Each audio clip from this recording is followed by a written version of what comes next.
miaka 80 kidogo hivi. Kuna wazee wetu wakamule katika imani. Wana maombi tena wachungaji tena wa mabishop.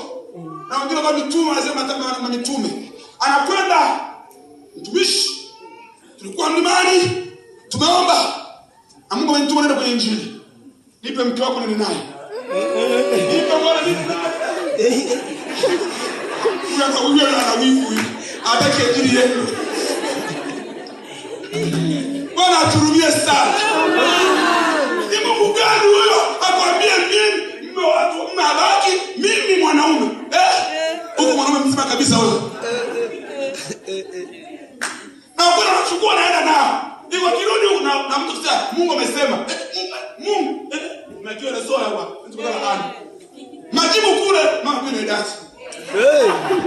Nimeona Tanzania. Mzee huyu hapa kijana tumeishi naye. Bado sisi tunakuwa